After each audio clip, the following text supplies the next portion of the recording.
Hi friends, आज इस video में हम जानेंगे कि मायोमेक्टमी यानी फाइब्रॉइड निकालने की सर्जरीज कैसे की जाती हैं, क्यों की जाती हैं, प्री ऑपरेटिव क्या वर्कअप होता है और पोस्ट ऑपरेटिवली आप अपना ध्यान कैसे रख सकते हैं। तो सबसे पहला, फाइब्रॉइड यानी मायोमा क्या होते हैं। ये बच्चेदानी यानी यूट्रस की मसल लेयर का एक ट्यूमर होता है और ये बिनाइन होता है जो वहाँ पे ही ग्रो करने लगता है और उसके ग्रो करने के साथ ही फिर बहुत सारे सिम्टम्स आने लगते हैं। अब मायोमेक्टमी यानी फाइब्रॉइड निकालने की सर्जरी की इंडिकेशंस क्या क्या होती है।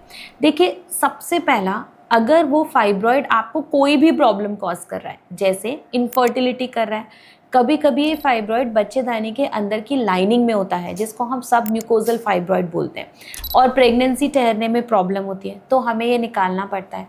दूसरा, अगर आपको ये पीरियड्स प्रॉब्लम कर रहा है, मतलब पीरियड्स में ज़्यादा ब्लीडिंग हो रही है, हैवी फ्लो हो रहा है, बार बार पीरियड्स आ रहे हैं, पीरियड रुक नहीं रहे हैं, तो हमें फाइब्रॉइड निकालना पड़ता है। नेक्स्ट, अगर ये परसिस्टेंट पेल्विक पेन कर रहा है, कभी कभी बड़े साइज़ के fibroid, specially more than 5 centimetre fibroid आपको क्रॉनिक पेल्विक पेन कर सकते हैं, पेट में दर्द रह सकता है, ऐसी कंडीशन है तो फाइब्रॉइड निकालना पड़ता है। नेक्स्ट कंडीशन कि अगर फाइब्रॉइड बहुत बड़ा है, सपोज कोई प्रॉब्लम आपको है नहीं बट आपके अल्ट्रासाउंड पे फाइब्रॉइड का साइज मोर देन 10 सेंटीमीटर या 12 सेंटीमीटर आता है, then you should get removed your fibroid, because ultimately ये फ्यूचर में प्रॉब्लम करेगा। अब आप मुझसे पूछेंगे कि मैडम क्या सर्जरी ही एकमात्र इलाज है, क्या दवाइयों से फाइब्रॉइड नहीं ठीक हो सकता। जनरली दवाइयों से फाइब्रॉइड ठीक हो सकता है बट उसका साइज़ लेस देन 3 सेंटीमीटर होता है तो इफ़ेक्ट्स ज़्यादा अच्छे देखे जाते हैं। अगर 3 to 5 सेंटीमीटर है then this is dicey condition, you can try medical management. पर अगर 5 सेंटीमीटर से ज़्यादा का फाइब्रॉइड है और प्रॉब्लम कर रहा है तो उसे सर्जरी से निकलवा लेना ही बेटर होता है। अगर आपको बहुत छोटा फाइब्रॉइड है और अल्ट्रासाउंड में इंसिडेंटली पता चला है तो उसे घबराएं नहीं, उसका जनरली कुछ करना नहीं होता, स्पेशली अगर वो अंदर बच्चेदानी यानी यूट्रस के अंदर की लाइनिंग एंडोमेट्रियम से दूर है और कोई प्रॉब्लम नहीं कर रहा है। अब ये फाइब्रॉइड की सर्जरी कितने तरीके से की जा सकती है। फाइब्रॉइड निकालने यानी मायोमेक्टमी जो सर्जरी होती है वो 3 तरीके से की जा सकती है। पहला, ओपन तरीके से, मतलब हम आपके पेट में एक बड़ा चीरा देते हैं और फिर ये सर्जरी परफॉर्म करते हैं। दूसरा, लैप्रोस्कोपिक सर्जरीज बेस्ट होती हैं बिकॉज उसमें मिनिमल स्कार आता है, बहुत छोटा स्कार आता है और क्विक हीलिंग होती है। लैप्रोस्कोपी सर्जरी से आजकल बड़े बड़े फाइब्रॉइड भी इजीली निकाले जा सकते हैं।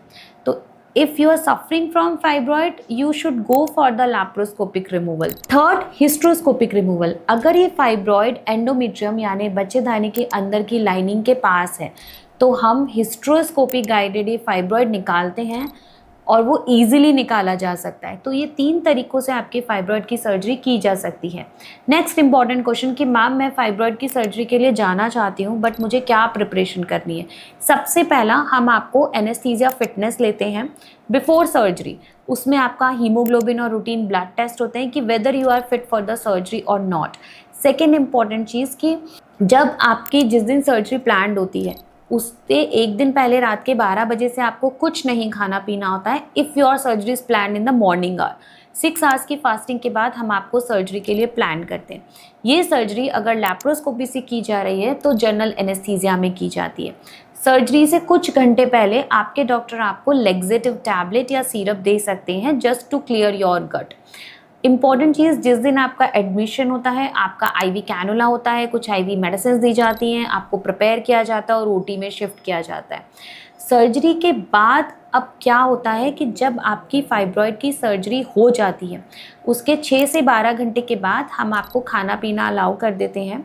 12 से 24 घंटे के बाद आप वॉक कर सकते हैं और 24 to 36 आवर्स के बाद आपका डिस्चार्ज हो जाता है। So I hope friends now you are clear कि फाइब्रॉइड्स क्या होते हैं, उनके सिम्टम्स क्या होते हैं, कैसे सर्जरी प्लान की जाती है, एंड अब आपको घर जाने के बाद किन बातों का ध्यान रखना है वो हम अगले वीडियो में आपसे चर्चा करेंगे।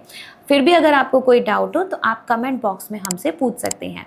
Thank you for watching this video.